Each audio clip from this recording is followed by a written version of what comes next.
Good evening. I'm Professor Pınar Dinç Kalaycı from Gazi University, Turkey. You all welcome to the 5th meeting of Design Studios evenings. It's the International Exhibitions and Webinars of Design Studios. This is the number 5 meeting. We are very happy doing it many times after one another, and we will be doing 3 more. Tonight, our guests are very precious colleagues of mine. Figen Beyhan is from Gazi University. You're welcome, Figen Hocam. And Carola Hein from Delft University. You're welcome as well, Carola. We will be listening to them one after the other. And as we are watching them, we are listening to them, you will be able to find their links of exhibitions in your chat session. In the chat session, you can also write your questions so that after presentations end, we can direct your questions to professors. I'm very happy to be hosting these 2 precious colleagues tonight. I'm sure their presentations will be very, very valuable for us. We will get into depth of their studios, how their microcosmic environment works. We will understand it much better. I know what Figen Beyhan is doing. She's teaching in my institute, but whenever I say such kind of a thing, after the presentation, I realized that I know nothing about people and I know nothing about the studios, because in the same hours and in the same semesters, I am running a studio as well, and I just see the other studios from a distance. But as they present their issues, their problematics, how they handle the studio and their products here, we really get good insight about how this education can be done, what can be the alternatives of dealing with problems. And I'm sure Figen Beyhan will again tonight give us a very nice presentation, opening our minds, opening our horizons, as will Carola Hein do. Okay, Professor Figen Beyhan, again, I thank you for accepting my invitation, being my presenter this night, and stage is yours. You have 30-35 minutes, as I told before, and stage is yours, yes. Thank you very much. First, I want to share my presentation.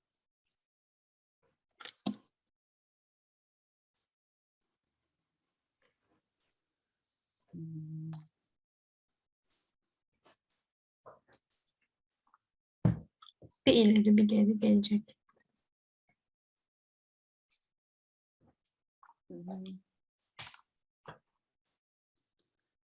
Şu an bir beceremedim ama bir saniye, evet. We see it as a Tekrar. fine. No. Good. Yes. That's okay? Geri Yes. geliyor hocam. Thank you.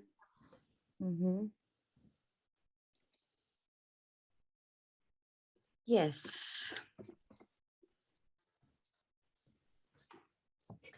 Yes. Hello, everyone. I greet respectfully for all of you, and I would like to thank you to everyone who contributed, especially Professor Dr. Pınar Dinç Kalaycı and her team.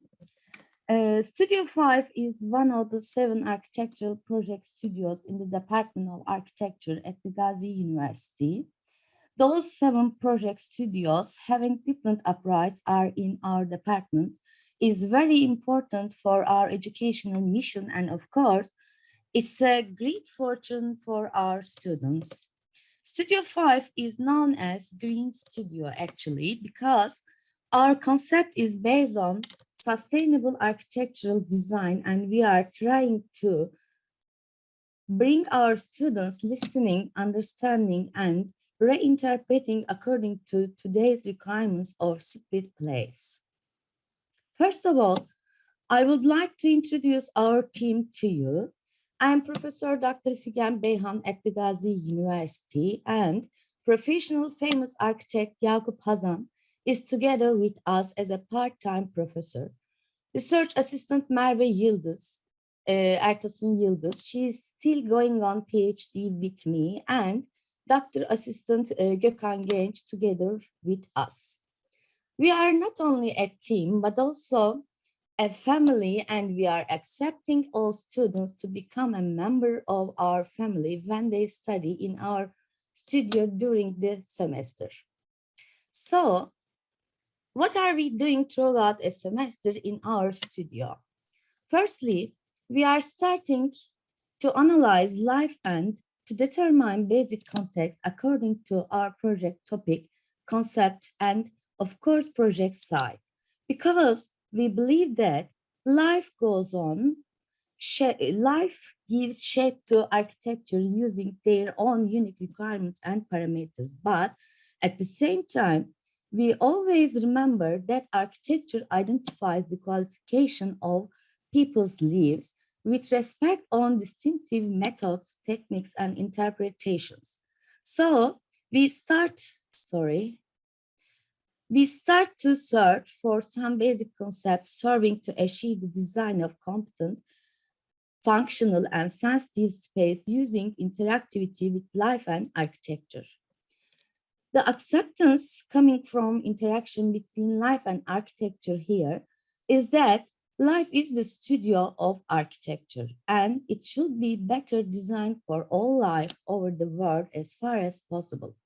Not only for some people who demand a building design according to their needs, but also for the future of the world. With this acceptance, we want our students to find some basic concepts relating to the project topic and the project site, explained them before. Then we expect that they determine their own individual basic concepts from between all relating concepts researched by them. Of course, once we as a studio team give some basic concepts, them together with the project topic at the beginning of the semester. And we demand that our own concepts can be correlated by being aware of the rhythmic relationship between architecture that life goes on and life affected, formed, and guided by architecture.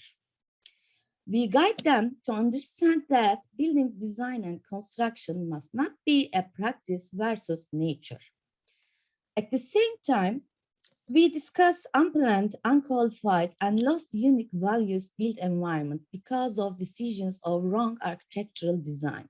For example, lost identity, lost culture, lost history, lost sense of belonging, disruptive aesthetic values, transformed to the concrete of environment, lost green, change macro and microclimate, increasing carbon emission, increasing energy dependence, consumed resource, etc. And we talk about how to be part of the solution if we are not going to be part of the problems. Furthermore, we make a point of what we can learn from the past, especially understanding and interpreting design philosophies getting from traditional or vernacular architecture is very important. Because of that, we are looking for basic parameters of sustainable architectural design in vernacular architecture. At this point, I can explain what our point of view is in the design process and how we go on. We keep going by way of genius logic for catching up with the spirit of the place. Genius logic in our approach means how context belonging to the place affect the built environment and how they change patterns, forms, meanings of the place. At the same time, genius logic proposes and analyzes by the way of integrated approach and to understand the philosophy of the constructional culture and existing built environment. Then all information can be used as a reference for the design of a newly built environment. As relating to our point of view, we explain our expectations from the design process to our students. In the beginning, the students are completely motivated to collect information from literature and project site in systematic ways. And we organize a technical visit to one of the cities in different regions in Anatolia for analyzing project sites every semester. You can see some names of the cities where we organize our trips at the top of the slide, and there are some photos from our technical trips. We attach great importance to technical trips because the trips increase the awareness level of our students about how context belonging to the place affect the built environment and how they bring different patterns, forms, typologies, meanings to the place. At the same time, the trips are very important for the spirit of the studio. All members of the studio do and share many things together for 4 days, and they learn the importance and power of collective works. They are motivated to work together and to be a strong relationship with each other. Now, I would like to talk about the working process of our studio. Firstly, our team briefed the project topic and concept to our students at the beginning of the semester. Then, we have a preliminary research process for 2 weeks before going to the trip. Our students group for different research issues, and every group studies on own research subject about existing situation in project site, what sustainable architecture is content, and the scope of the project topic. They collect theoretical information about all and analyze all information using different analysis methods such as SWOT analysis or Lynch analysis. Then they present their own works to other friends and discuss the potentials and limitations of the site according to the project topic and aims between each other. Finally, they prepare presentation boards like analysis sheets, including general information needed project process for all studio members. Last critics belonging to preliminary studies carried out in the city determined as project site on last day of the technical trips.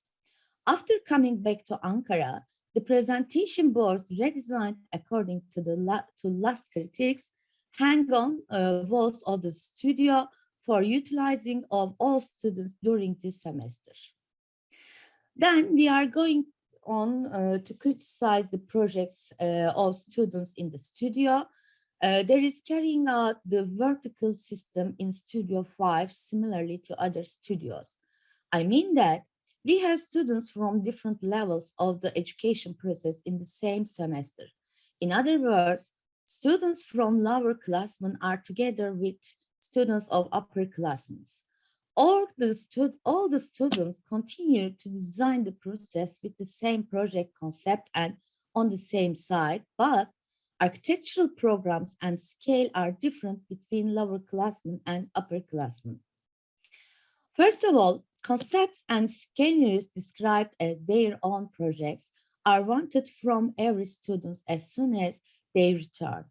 At this stage, they are expected to evaluate the information obtained before and to determine their own individual approach considering the principles of Studio 5.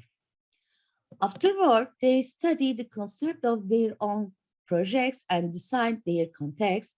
Our critic method is like panel critic, and each student appears before the jury all semester. All students from different levels keep up. At the same time, we start to discuss their architectural program coming from their scenarios. And we demand to be developed architectural program given with project topic according to own individual scenarios from them. Then they start to design the process according to their individual architectural approach in the second week after the technical trip. And the design process is continued as panel critics with students one by one throughout all semester. And now I would like to show and inform you about some of our projects from different semesters to you.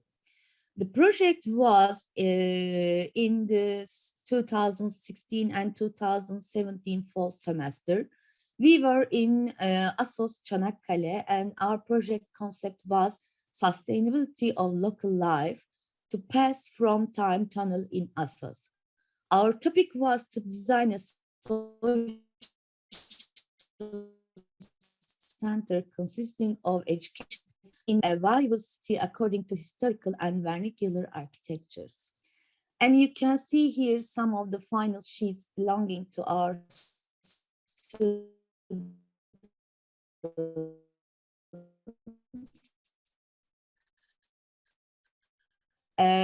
from the 7th semester. And another semester, we were in Datça, Muğla, and our project concept was eco-balance, Datça from yesterday to tomorrow. Datça is a special city because of having special its protected areas, historical settlement, and geographical location. Our topic was to design a social settlement consist of center of local art education, art galleries, and housing buildings together with social spaces. Our research problem was how a new settlement should design protecting historical and environmental values. There are some photos when we were in Datça, in technical trips. And this student was an upperclassman student. His approach was to meet the wind with streets far away from walls and make life different. And another sheet of the student, you can see. And another semester, we were in Hatay, and we study about life with multicultural based on love and toleration. Why? Because Hatay is one of the cities which was a democratic country for a while, and people are from different cultures and beliefs are living together in peace in there. Our topic for the special city was to design a social settlement consisting of a center of local art education, art galleries, and housing buildings together with social spaces. Our research problem was how a new settlement should design protecting historical and environmental values. You can see some analysis sheets relating to climatic conditions, green pattern, building function, and building plastics analysis in a closed environment, geographic situation, historical buildings, and transportation lines here. And some photos from our trips to Hatay. You see an example project of one of our students. The design approach of the student was based on transparency and communication. Another sheets. And another semester, we were in Kaş, Antalya, and our project concept was touch to Kaş by biologic design approach. Our topic was to design a spiritual therapy center as a hotel complex. Our research problem was that biophilic parameters can find out in vernacular architecture and that we can take reference some parameters from vernacular architecture for new design. You can see some analysis sheets about biophilic design and vernacular architecture in here. And these are some photos from our trip to Kaş.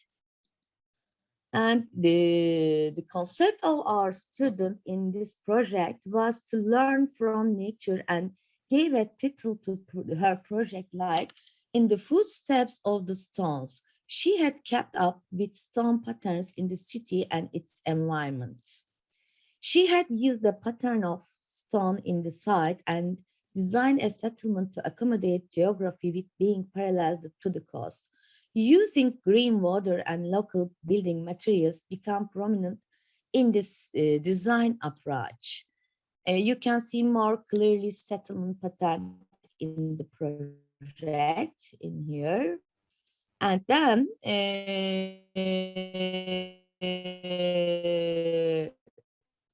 we were in Hartford, Elazığ. This concept was to redesign of the city center in context of cultural sustainability. Topic was determined as redesign of the city center with architectural program consists of city museum, public education center, multi-proposal, restaurant, and other social spaces. And there are some analysis sheets prepared by group works and our photographs from technical. It's an example sheet belonging to this semester students. You can see on our website in detail this project. And another semester we were in Ayvalık. Our concept was marks from the past and values of future. Our architectural program consisted of a multi-proposal, exhibition areas, art studios, and festival area connected with an art street. There are some analysis sheets for project site and some photos from the trip.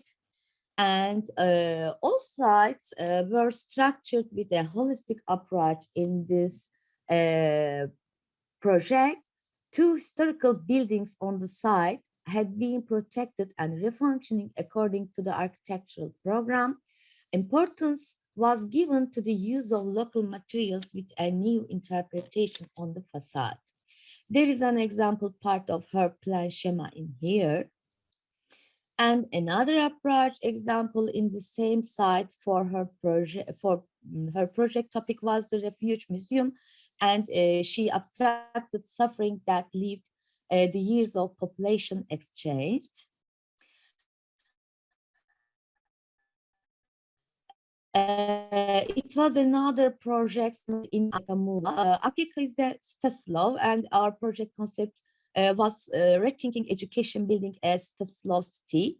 Some analysis sheets for the project and some photos from the trip.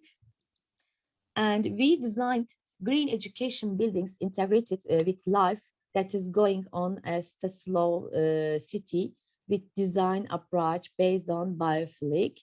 And this semester was the last semester to going on face-to-face. Later semester was carried out under pandemic conditions, and we decided to work in Maltepe, Ankara as a project site because we thought that our students could become familiar characteristics of the site in Ankara where they had education process.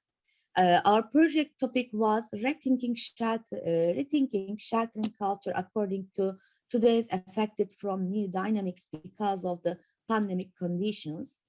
Of course, there were some difficulties in the first weeks of our process, but I think all of us, together with our students, easily adapted to the conditions in a short time and learned many things relating to not only new education techniques, but also especially the value of being face-to-face.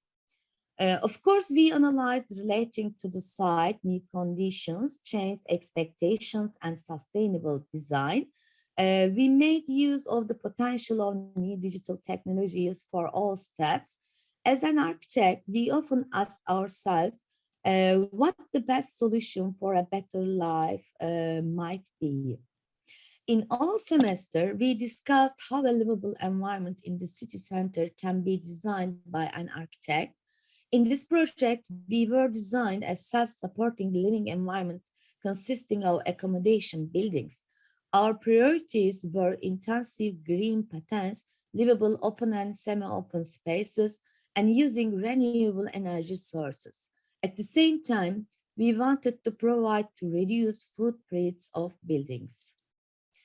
And another project semester during the pandemic process was to design an eco-village within the scope of a new formation for a livable environment. This project was carried out within the framework of cooperation with Gölbaşı municipality. Our site was in Gölbaşı, Ankara, and at the end of semester, we fulfilled a project exhibition in Gölbaşı. Of course, we continued our design principles relating to sustainable design, energy efficiency, water harvesting, paying attention to local characteristics, etc. in this process. Our students prepared analysis sheet using digital technologies and receiving information from Gölbaşı municipality. These are some sheets, analysis sheets. Gölbaşı, being just 20 kilometers far away from the city center, has a special environmental protected area because of its very special ecosystem. Our project site this semester was on the coast of Mogan Lake. We looked for design approach to living healthier and more friendly with nature in this project. Of course, sustainable design principles relating to especially energy efficiency and water harvest were of top priorities. We imagined a self-supporting settlement. And our students were very successful because all of us had learned how this project, which I share with you, is just one of the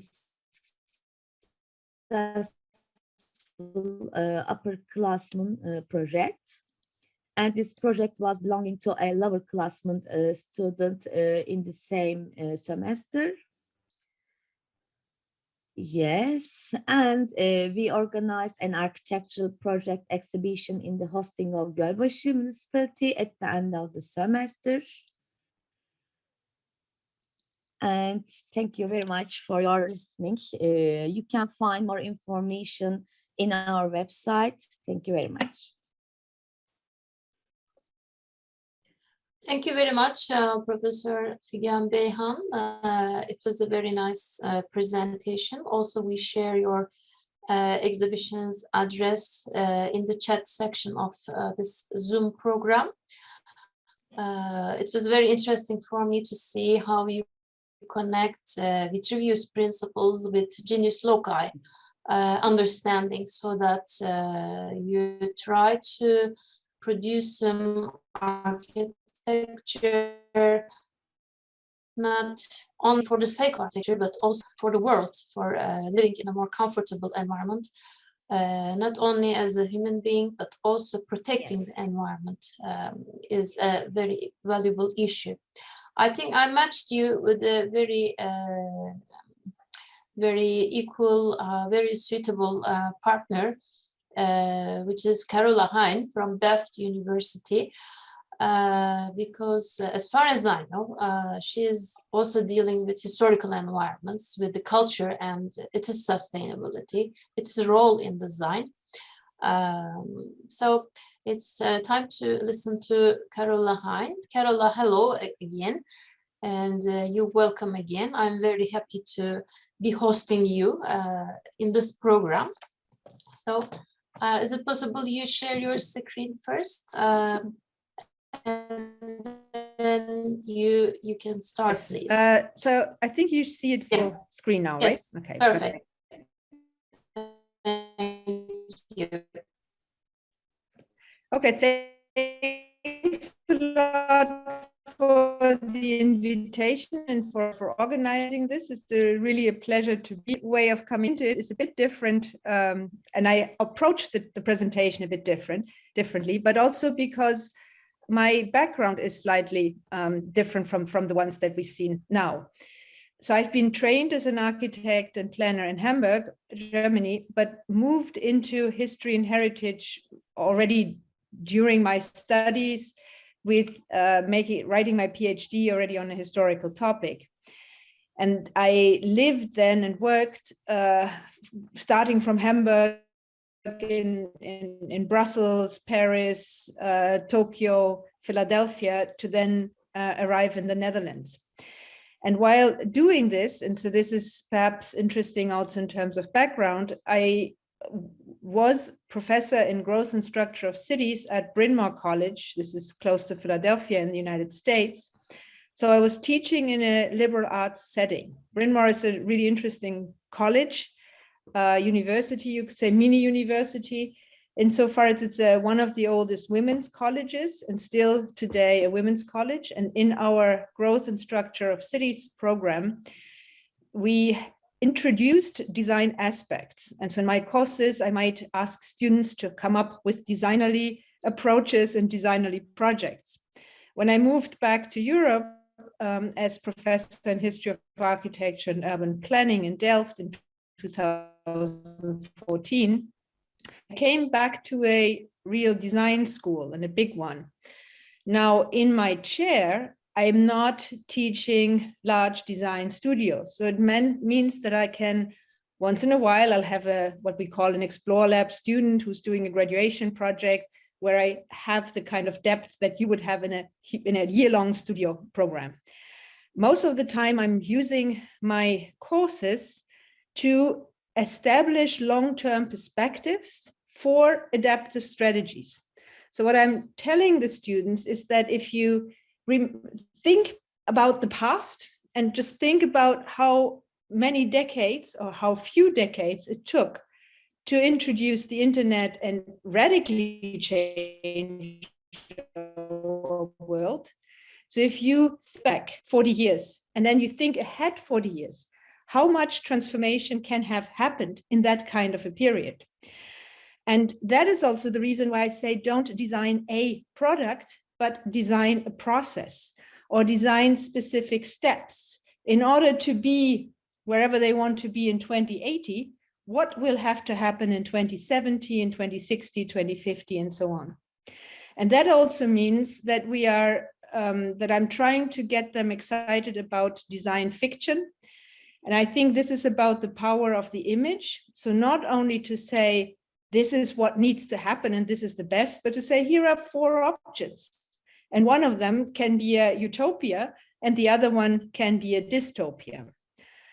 So let's see, I'll give you some examples of student projects later on, but there's a few more characteristics to the way that I teach. So I see design as part of a research process. And I would also tell my students, or I tell my students, that they need to design their research. The way they look at the past, if we take a colonial perspective, a gender perspective, a local perspective, a sustainability perspective, you will end up with a different foundation for your design.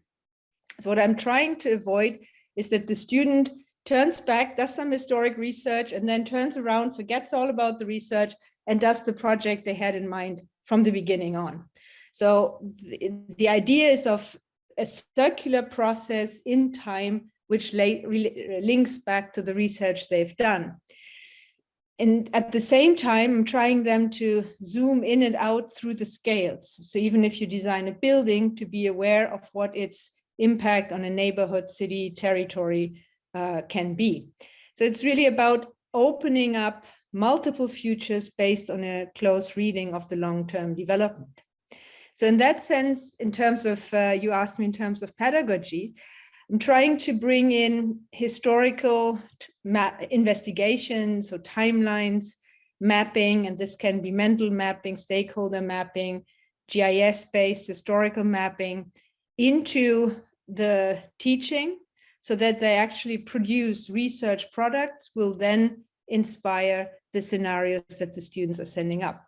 So this is usually what I show my students when I teach our research design, research plan course, that they need to be aware of their own position in time, their collective experience in time and space, the narratives that they've heard, they've grown up with, the images, the way they use them, and then depending on what kind of research they do, from there to turn into the future and into the design practice, which also means when you take such a long-term approach that you should probably build deconstruction, demolishing, or even preservation, future preservation into your project.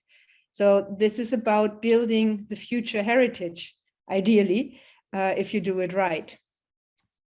Also, at Bryn Mawr, again, I said I had liberal arts students. At TU Delft, we're teaching bachelor, master students. And so I'm also teaching my courses in the context of Leiden, Delft, Erasmus, which is a collaboration of 3 universities.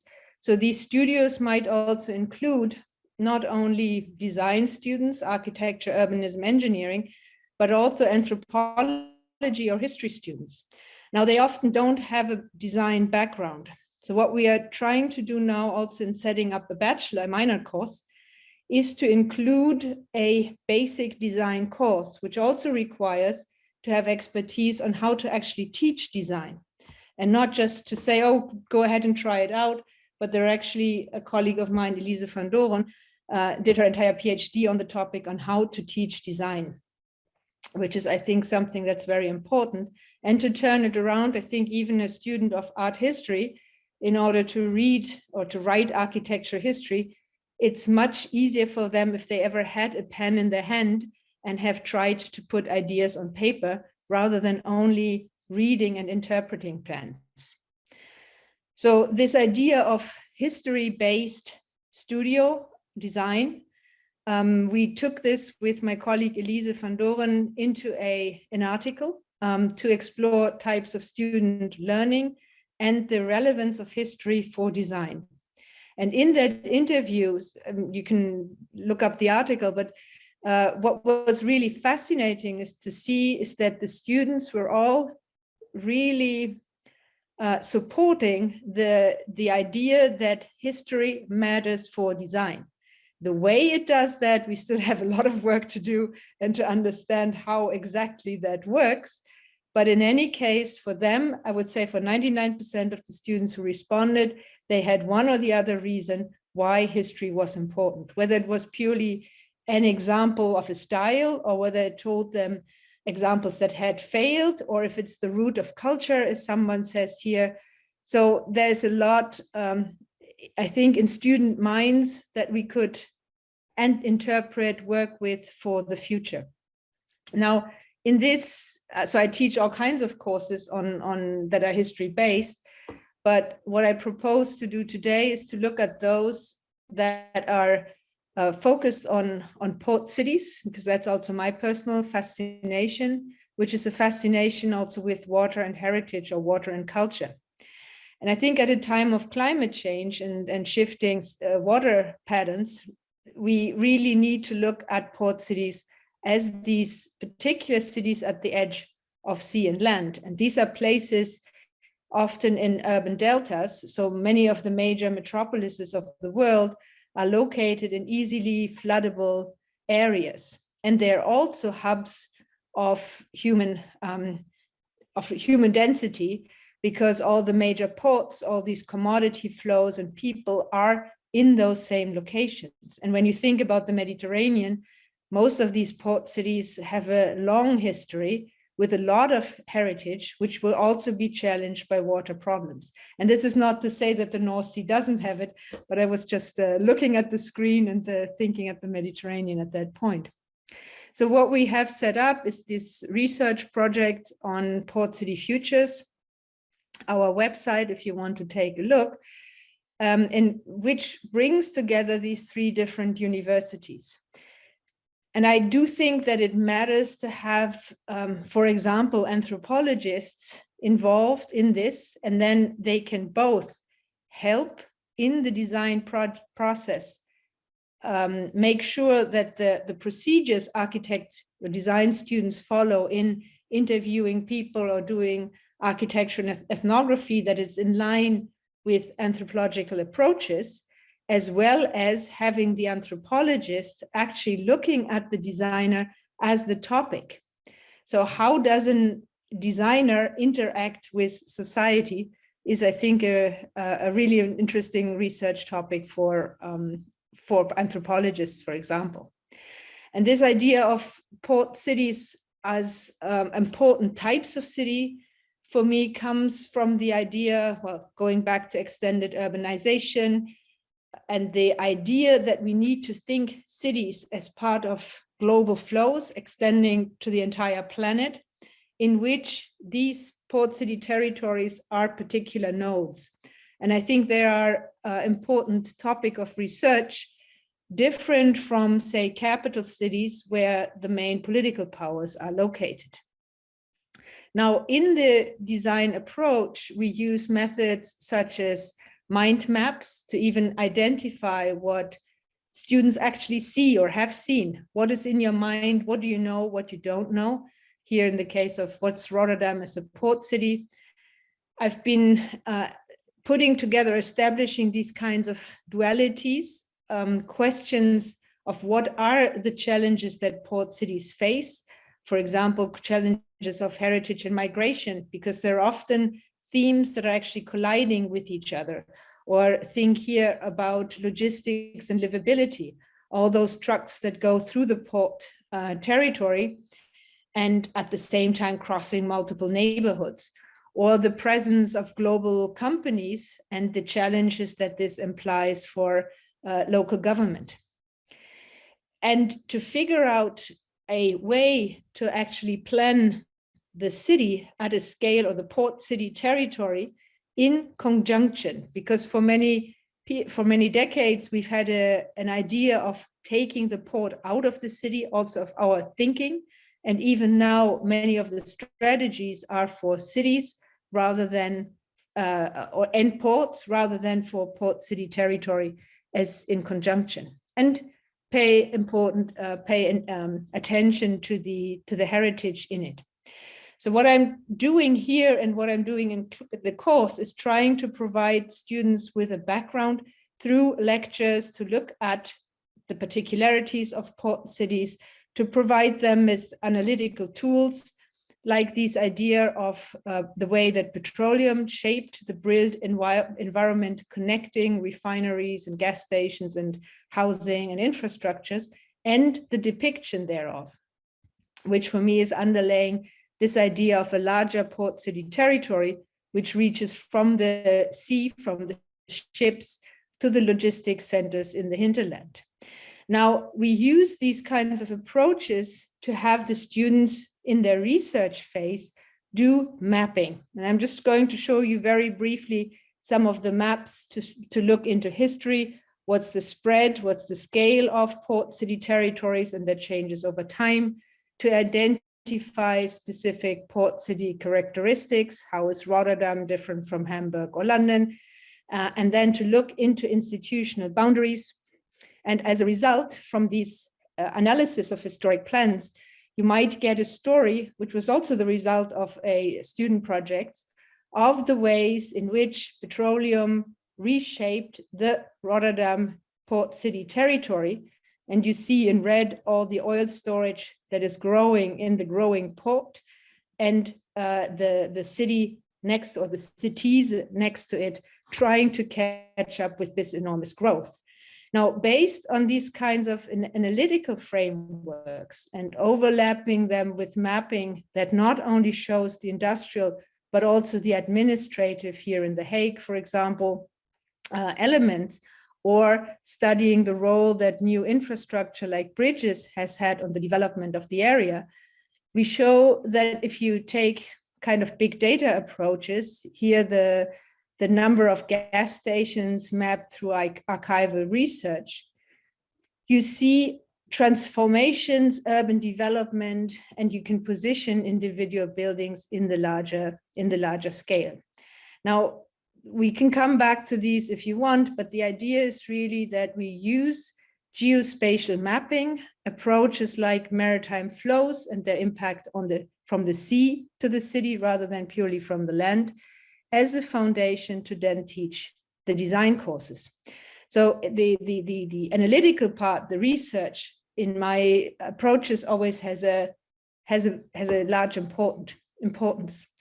And so the studio work or the examples that I would like to show you comes from 2 or 3 different studios. So these are for us about 10-week small studios. And one is called, was Beyond Oil. And what we did in the Beyond Oil studio is also use them to develop exhibitions with musea. So we did exhibition with the museum in Rotterdam and with the Learning Center in The Hague, using and showcasing also the studio work.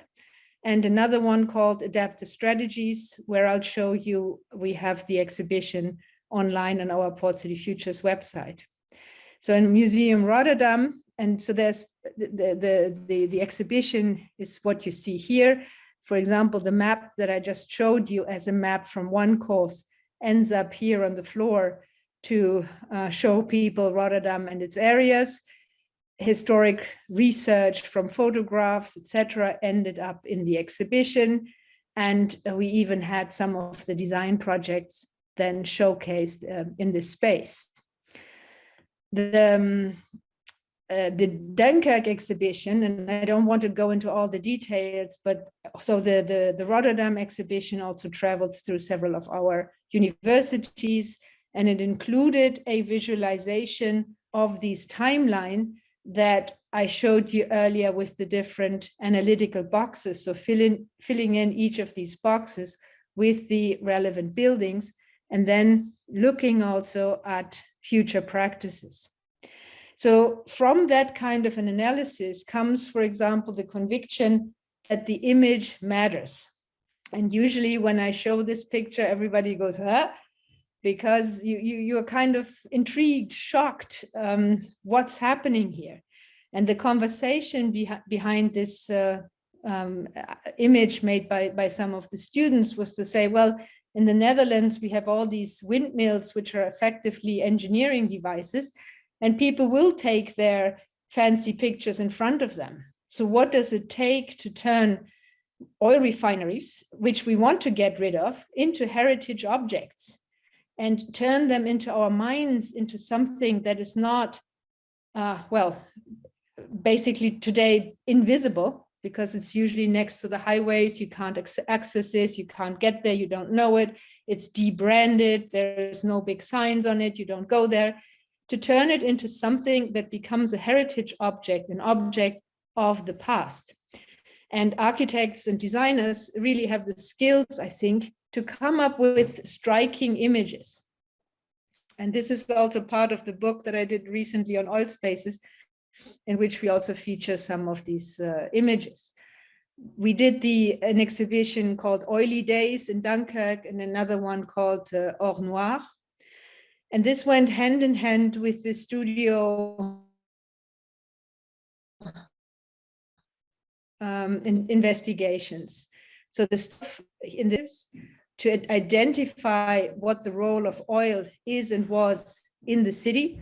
What do people still talk about? And it's quite intriguing to see that the oil narrative, the petroleum narrative in Dunkirk was a very positive one. People would say, oh, my father worked there and this, and we had this nice housing district.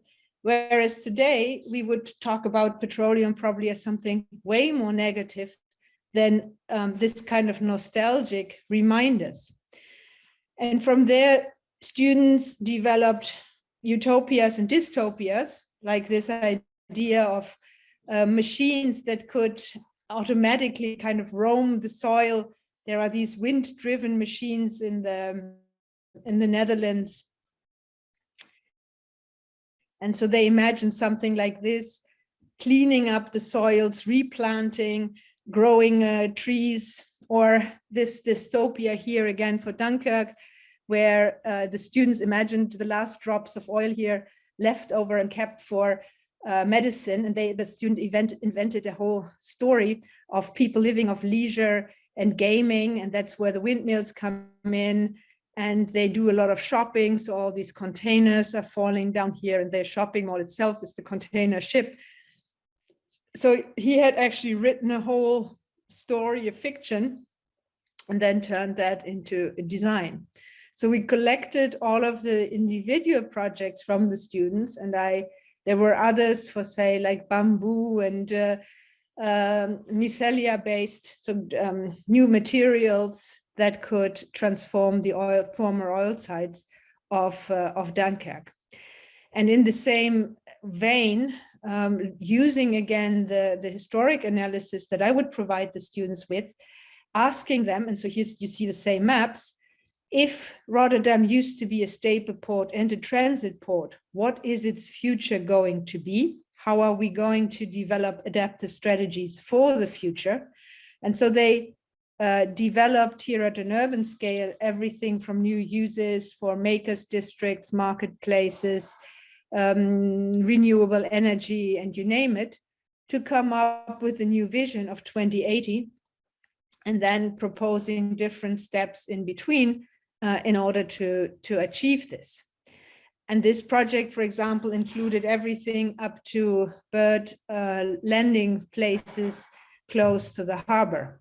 And we actually had the chance to present this in the harbor of Rotterdam, and they were pretty impressed by the analytical underlying ideas for this project. And then each of the students would take this a step further. So it was a group project on the master plan level, and each of them then developed an architectural project. For example, here playing with the former oil storage tanks and seeing what they could develop and how they could be reused and in some ways also preserved as heritage, or thinking about infrastructures and their use and need for the future. The last one that we taught last year, and we're teaching again this year, actually started last week, is a course called Adaptive Strategies and focusing on port cities. And we took the destruction of Beirut as our point of departure, because that really shows how important ports are for any city. I mean, you all know the story that because of a ship left in the port and the goods stored there and the explosion, which then destroyed large parts of the city. And I think that raised quite a bit of questions for how to deal with disasters at a specific moment in time and what that means for architects. What happened in that last year was that we realized that many other studios were dealing with the same topic. So we ended up working together with 5 other studios worldwide. So Miami, Beirut, Tongji, Cairo, who were all having their own approaches to the rebuilding of Beirut. It was really fascinating to see how the studio philosophies changed, also the way that the students then looked at the design project, where they choose the location, which neighborhood, what kind of an approach, whether they developed more visionary projects or whether they stayed more at the human and local scale. So in the end, we had a really nice collaboration and very diverse outcome, which for me raised the question, how should we teach at a time of crisis? And what is our responsibility as teachers at that moment? Which is something we really need to discuss further and do something with. So if you're interested in looking more closely at these projects, and I didn't dive into it in depth like my colleague did just before, but you could take a look at our website with all the projects here from the Adaptive Strategies course, for example. And you'll also see other courses taught with this similar approach to history. So Luchka Asman, who was also presenting here some time ago, she taught a course on port city development on the Northern Adriatic coast, actually using GIS. Another colleague in Delft focuses on, this is at industrial design, so not in the architecture faculty, but on mapping values and tensions, which is really nice. And colleagues in the spatial planning section, so in the Department of Urbanism, develop spatial strategies for the global metropolis. But these are courses in which I kind of participate or involved in, or where our research group is involved in. But the adaptive strategy one is that I'm involved in personally. And so the students of one of these projects, Quarantina with 3S, looked at issues of sustainability, questions of how do we change it, for example, through river improvement. And they did a really nice analysis of how to transform and repair this neighborhood down to the architectural design project. But again, this being a 10-week course with all these requests to first do chronological or timelines, do mapping, and then develop spatial projects. They might not have the same depth as your projects have, but again, I'm focused on the way to connect past, present, and future. And so if you want to go there, you'll see there's 4 different projects. They were all group projects: Port for the People, Quarantina with 3S, Weaving, Mobility, and there's one more that didn't make it on my slide here.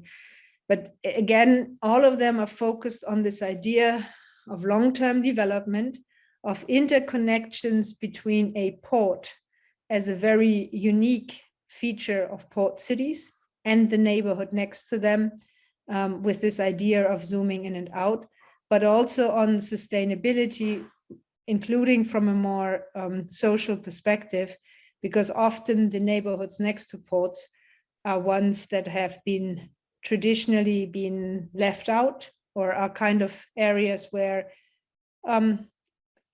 people working in the port used to gather. And since they're often heavily impacted also in terms of health by the port presence, they are usually ones that will accommodate a migratory population. So they have their own specific challenges and also specific industries in there.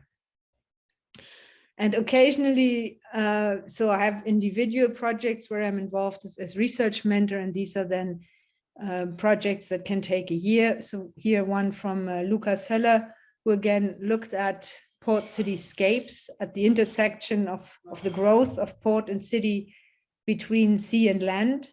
And for him, the project was about designing a port at the northern tip of Europe, near Kirkenes. So having this analysis of the port cityscape as an adaptive ecosystem, and then from there taking it into a design project where we're actually designing a floating port. So those kinds of expectations are in behind it. And for me, this is about creating a field where the spatial sciences, as I would call them, speak to humanities, social science, and technology. Because in the University of Technology, these long-term histories are more difficult to defend. For me, it's about educating a future generation with novel approaches, multidisciplinary approaches. And I'm trying to use these studios as a way to promote the field. So to involve students, get them as far as having publishable outcomes, shareable outcomes like we do on the website. And you could look at our website, which also has blogs from that describe the student input. So in terms of contributing to the 21st century, I think water challenges are key. We need to move from linear to circular economies. And I do think there's an important role for design as process. But that also means for us as teachers that we are able to define how design works and integrate and connect to other disciplines next to us. So rather waiting for the social sciences to build the bridge towards the spatial sciences, let us make sure that we speak the language also as that we work and respect or recognize the the skills of the other disciplines, so that we work with anthropologists, historians, and in their own right, so that we really include design approaches, design thinking into the needs for a sustainable transition. So that's it. And then if you like, we can come back to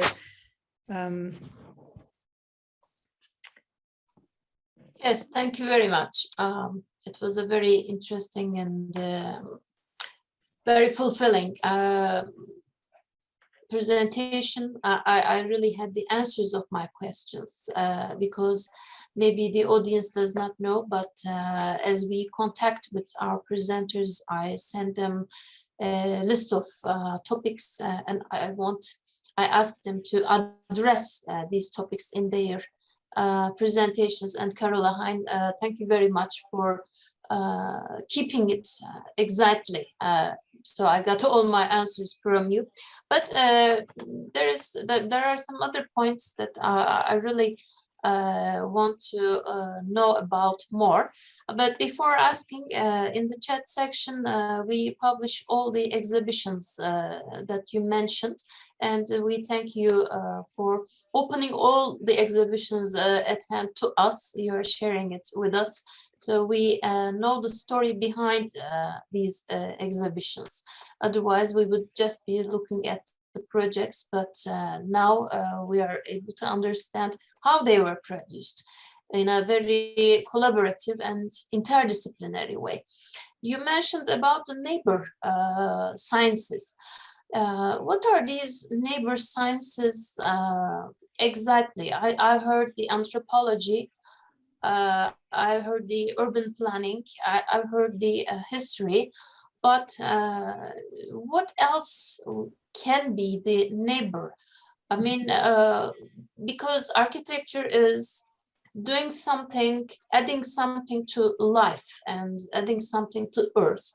So we should be neighbor with everything that life touches.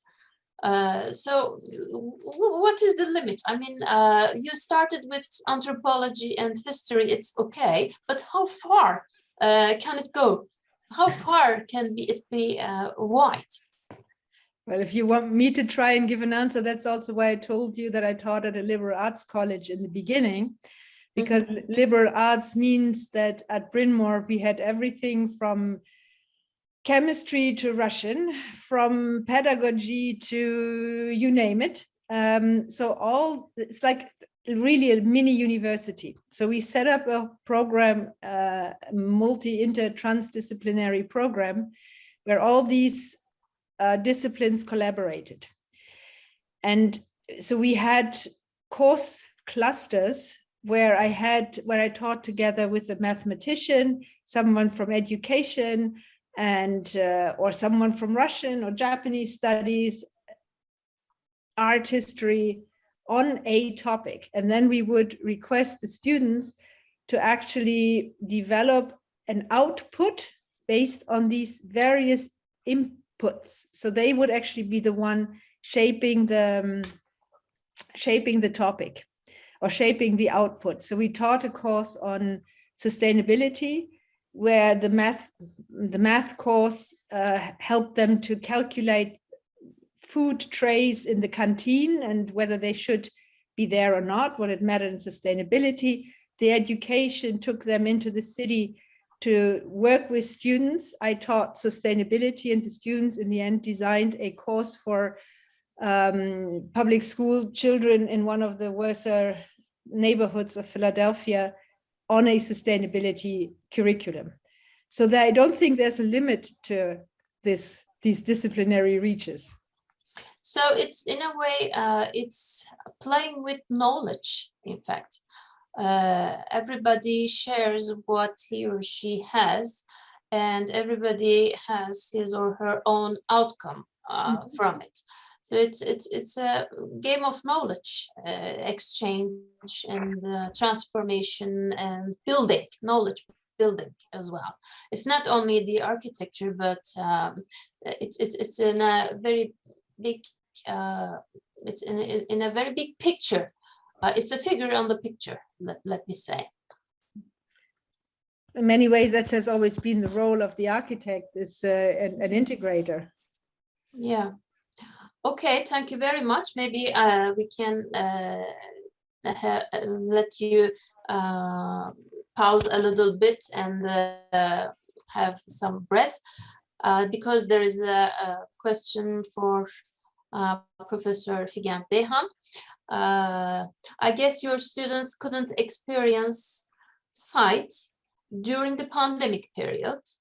Can you tell that there's a difference in the projects before and after the pandemic? This is a question from Aysu Akıl, Professor Aysu Akıl. Repeat, please. Yes, sure. We had the pandemic, and your students couldn't experience sight during the pandemic period. I mean, you were not able to travel and go somewhere in the pandemic. So can you tell that there is a difference in the project before and after the pandemic? So when you were doing some designs during the pandemic, did you feel that they were lesser quality? They had lesser quality, less quality? Actually, or something was blocked? I mean, because being there is important. Having feeling the genius loci is important. Understanding the environment is important. Even feeling the wind is important. But in the pandemic, we were locked inside. So how did they manage? Yes, especially we decided our site in around Ankara, because Ankara, our students is going on their education in Ankara, and this area is very familiar on that. And of course, they use some digital technologies and related to municipality members to collect information from them, and more sharing time for all of us. And some students could arrive the area because they live very close our site, and generally collect from digital technologies and remembered their background information about Ankara. Yes, that was exactly the thing we did as well. In the first semester of the pandemic, also we were working in multiple region, very close to our school, and people already had the space, the place in their head, and they had opportunity to use that intellect, this information, this knowledge, and do their design according to that. Yes, but of course, other side it was Gölbaşı, and that was very familiar for our students. Yes. So you worked in familiar spaces. That's how we handled the situation. Yes, we prefer like that. Okay, if there are some other questions, please write them in the chat section. I'm sure people want to know more. And there is, yes, another question. Again, from Aysu Akıl'ın, there is another question for Carola Hein. You work with different disciplines. How much time do you devote to a project? Your time schedule? And I understood that your students generally work in groups. How do you evaluate the creativity of each student? Hold on, I have a problem with my computer. Yes, there is an echo. Let me see Yes, how I perfect can now. handle. Can you hear me now or not? Yes, yes, perfect Okay. now. The time. Mm. And I'm not sure whether you're asking of my time or the student time. So what Both, I'm please. trying to do is connect my research Mhm. to the projects I'm teaching. So it would be very difficult to say this is purely teaching or this is purely research. For me, these are really intertwined, but maybe I'm also lucky that I can do it this way. In terms of grading, I'm a big fan of group work. For one, because I think that that is what they will need to do in the future. I usually give them an opportunity to do an individual project if they really insist, but I find that my students are really good at group working and taking advantage of each other's skills. And they are usually also very good at actually assessing what it is that they have contributed. So I might ask them to have a one-pager where they describe who contributed and how much they worked or if there's a problem. So I will often, it depends on the courses, but I can grade them as a group and then have some smaller individual things to grade it a bit up and down in terms of contribution. And if it's oral participation or if it's a smaller assignment in the lead up to the bigger one. But I haven't had many problems with that. And I did show you also some of the graduation projects, which for us have to be individual. But given that these are also small courses in the Master 2 semester, the group work usually works well. And I have also experimented with self-grading. And I often find that when I ask my students to self-evaluate, they will be harsher sometimes than me. So actually, I wouldn't say it's a problem. If you do it in a way that they understand what the steps are and what it takes, I haven't had problems with it. Okay, you mean that I think students are not students anymore, but students are your friends, and students are your real collaborators. Yes. So nobody is grading, nobody's main issue is grading the other one, but one person can also give herself or himself the right grade as well. Self-grading is a nice technique that I will copy it from you next semester. Thank you very much for mentioning. And maybe one quick point on that. So at Bryn Mawr, we had a teaching learning initiative, which basically started from the idea that everybody learns, so the teacher as well as the learner. Yeah, okay. And also I have a question about the anthropologists watching or trying to understand the architect and his or her position. You mentioned it in one section of your presentation. I wonder what they understood, especially concerning the architects of the 21st century, of the 2021-2022 years architects. What does he or she look like? This is an ongoing project, so I'll tell you in a year. So we're setting up this. There's a colleague in anthropology who works on the anthropology of the future. And that is something for me closely related to exploring, also can be related to what architects do if you plan a new capital city or if you design a house. So this is ongoing work.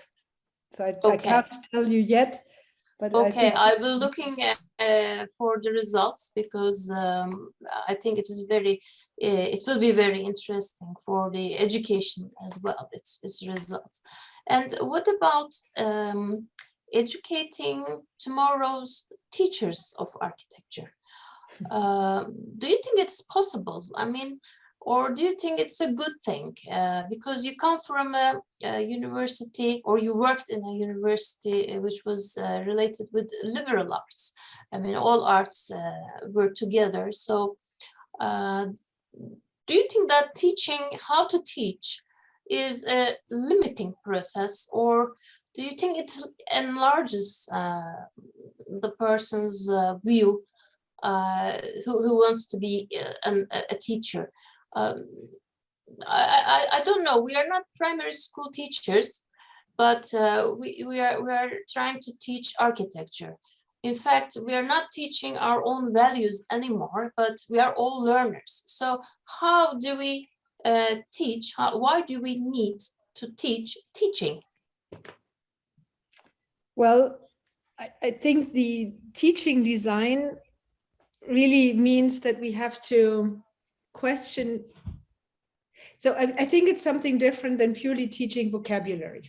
Okay. Between teaching just words to remember and teaching a language, it's a big step. Mm-hmm. But there's a lot of research on what is education. And that research is only starting to reach the field of architecture, I think.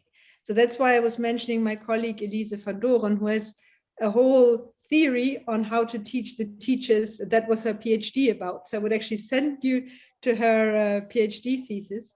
Okay. But what fascinates me in her work also is to say there are structured elements, and then there's also creative thinking, but it's a back and forth between these. When do you need flexibility, and when do we actually have structured education?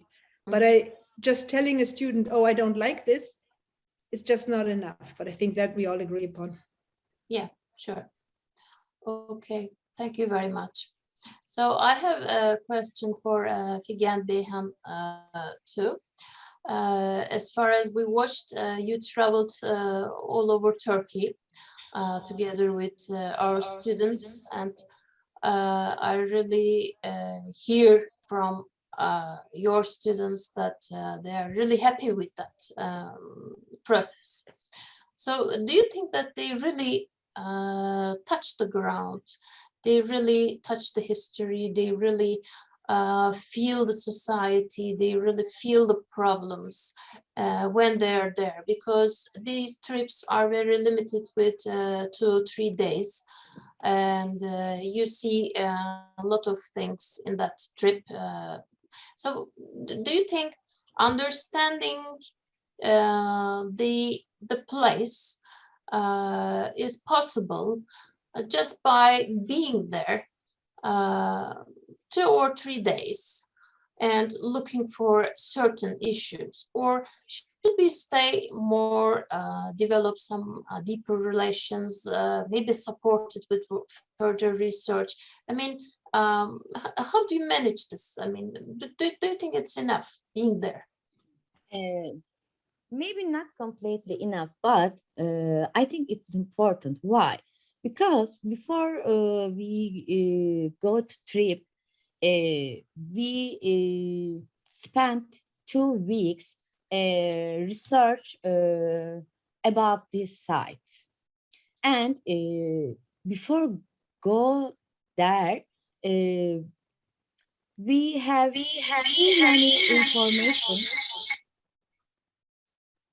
too many information and too many analyze data.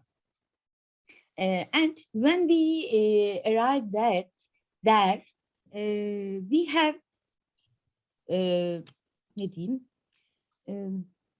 know many things, and we have a road and we have a plan when we are there.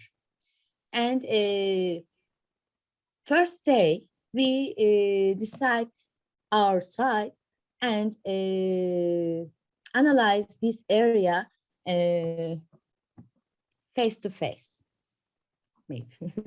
And our students can understand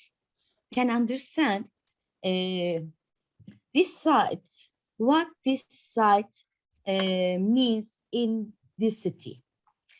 They can see its location, its relationship with natural, ne diyeyim?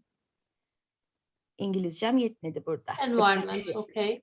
Yes, environment, and they can see site's potentials and limitations. I think it's important not only to understand the site. At the same time, they can learn together, work together in collective works. Okay. Okay, I see. You have very serious preparation before you go, so that they know what to look at, what to feel Yes. when they are there. Okay, Mhm. okay, Mhm. okay.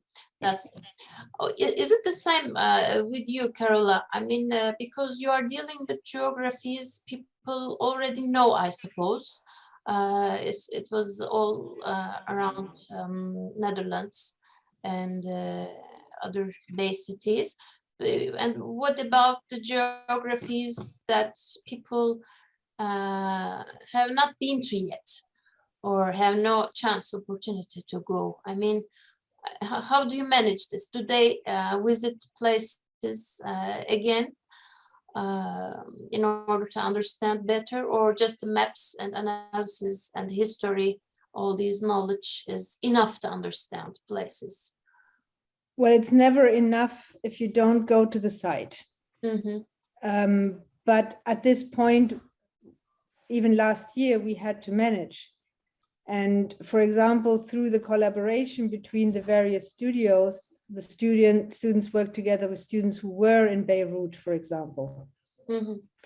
But even when we asked students about the importance of history, many of them said field trips were what inspired them. And they really need to touch, to smell the buildings, to hug a column. On the other hand, they also need to understand that they are still not locals. So that has benefits and it has problems, because you can't just parachute in and pretend that you can understand the place. So in some ways, I think the fact that they could not visit also made them think about, how much can I understand a place? How far do I have to go? What kind of engagement do I need with locals, etc.? So yes, it's a challenge, but it also has, you can also see some benefits in it. Not that I would like to do this longer, because I'm also getting fed up with seeing only my students online, right? Okay. So you don't like the online sessions very much, as far as I understand, because everybody is just like a small picture, but we cannot measure their relationship with the real space, with the reality of the space. Well, there are benefits to Zoom. Otherwise, we couldn't have been doing this meeting so easily at the end of a day of teaching. But on the other hand, there are personal relationships that you can't build in the same way in an online setting. It gives you a new tool, but it doesn't necessarily replace the relationship that you need to physical spaces. You need to feel that it's cold or warm or rainy or whatever to actually understand the place, or build the relationship between your students and your fellow learners and teachers. Okay. Okay, thank you very much. I think there is no other question for you. If you have questions for each other, I don't know, you can ask. It is the time to ask. Otherwise, I should thank both of you. Do you have any questions, Figen, Beyhan, for Carola, Hein? Thank you very much Okay. for you and Caroline. Nice to meet you, Caroline. Okay, Carola, you have any questions for Figen? Say that I couldn't hear you. Apologies. Yeah, do you have any questions to ask to Figen, Beyhan? No, but not at this point, but I hope we will follow up sometime soon and we keep this conversation going on how to teach design for future challenges, as Figen is also doing. I will be happy. Okay, this is what this evening is for. In fact, what this series of event is for. It's not only for understanding or seeing what others are doing. It's also for building up future collaborations. Hope we do something more about teaching, about courts, about future, about design, whatever it is, because we are all studio teachers. I think our collaboration also creates something different. I don't know what it is. I'm keeping it liberal. I don't want to name it. So thank you very much, Carola, Hein, for accepting our invitation. And it was not an invitation that I did directly to you, but Lukija Azman Momirski, our first guest, just tried to connect you with our series of events, and I really thank her too. It's a great pleasure and honor to host you this evening. And also thank you very much, Professor Figen Beyhan. I really discovered the secrets of your studio when you were doing your presentation, and how you connect Vitruvius principles to genius loci and to the future of places was very interesting to see and to watch. So thank you very much, both of you, and thank you very much for all the people who are listening to us in this hour at night. It is nearly 21:30 after a long day. We are in between semesters, but everybody is busy with some other academic issues in Turkey. And as far as I heard at the beginning, you are at the beginning of a semester, Carola. So thank you very much devoting this time to us. Thank you very much for the presentations. Also, we are giving you the address of our YouTube on the chat session. For the people who follow us from the YouTube can see this evening's recording in a few weeks' time. So thank you very much, everybody, again, and good night. Seeing you